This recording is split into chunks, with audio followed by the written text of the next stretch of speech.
பரிசுத்த நாமத்துக்கு ஸ்தோத்திரம். இன்னும் நமக்கு அருளப்பட்ட தெய்வ வார்த்தை ரோமர் 12:18. கூடுமானால் உங்களால் ஆன மட்டும் எல்லாரோடும் சமாதானமாயிருங்கள். இந்த வசனத்தில் நம்மளுக்கு என்ன சொல்லிக் கொடுக்குறாங்கன்னா, சமாதானத்தை சொல்லிக் கொடுக்குறாங்க. ஏன்னா சமாதானத்தின் தேவன் நம்முடைய தேவன். அவர் நமக்கு சமாதானத்தை தந்துட்டு போயிருக்கிறாரு. நம்ம இந்த உலகத்தில் இருக்கிறோம். ஒவ்வொரு நாளும் கர்த்தருடைய கிருபையால் பிழைத்து இருக்கிறோம். நம்மளை சுற்றி நடக்கிற காரியங்கள் எல்லாத்துலேயும் பார்க்கும்போது நாம் உயிரோடு ஜீவனோடும் சுகத்தோடும் பலத்தோடும் இருக்கணும்னா அது கர்த்தருடைய கிருபை தான். அதனால் நம்முடைய வாயின் வார்த்தைகளாலோ அல்லது நம்முடைய நடவடிக்கைகளாலோ மற்றவர்களை நம்ம காயப்படுத்தியிருந்தால் நம்மை தாழ்த்தி நம்ம மற்றவர்களோட சமாதானத்துக்கு நம்ம போகக்கூடியவர்களாக இருக்கணும்.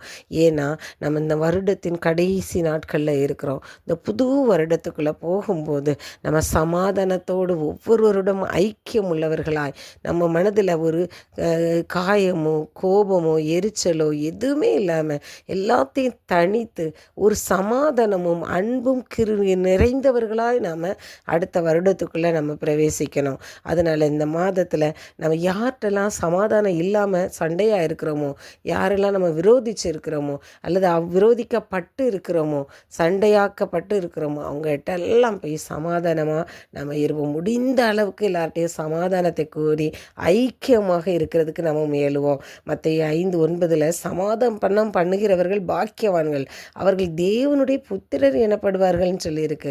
அதனால் நாமளும் சமாதானத்தை கேட்டுக்கொள்வோம்.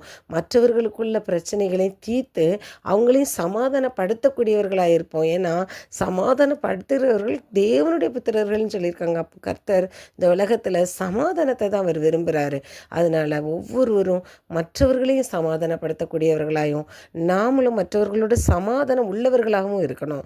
கொலோசையர் 3:15 கிறிஸ்துவின் சமாதானம் உங்கள் இருதயங்களில் ஆழக்கடவுது, இதற்கென்றே நீங்கள் ஒரே சரீரமாய் அழைக்கப்பட்டீர்கள்னு சொல்லப்பட்டிருக்குது. நாம் ஒவ்வொருவரும் அவருடைய கரத்தின் கிரியைகள், அவர் நம்மை சமாதானம் உள்ளவர்களாக தான் வாழணும்னு சொல்லியிருக்காங்க. அதனால் இந்த புது வருடத்துக்குள்ளே நம்ம நுழையும் முன்னாடி ஒவ்வொருவருடையும் நம்ம அன்பினால் இணைக்கப்பட்டவர்களாய் சமாதானத்தை கூறக்கூடியவர்களாய் கிறிஸ்துவை அறிவிக்கக்கூடியவர்களாய் நாம் இருப்போம். ஸ்தோத்திரராஜா, நன்றியோடு துதிக்கிறோமப்பா. கர்த்தாவே, நீங்கள் தந்த உங்களுடைய சமாதானம் எங்களுடைய இருதயங்கள் ஒவ்வொருவர் இருதயங்களிலும் ஆளட்டும் ராஜா. நாங்களும் மற்றவர்களோடு சமாதானம் உள்ளவர்களாய் உமக்கு பிரியமான வாழ்க்கை வாழக்கூடியவர்களாய் இருக்க நீங்கள் எங்களுக்கு உதவி செய்யுங்க. இயேசு கிறிஸ்து மூலம் வேண்டிக் கொள்கிறேன் பிதாவே, ஆமீன்.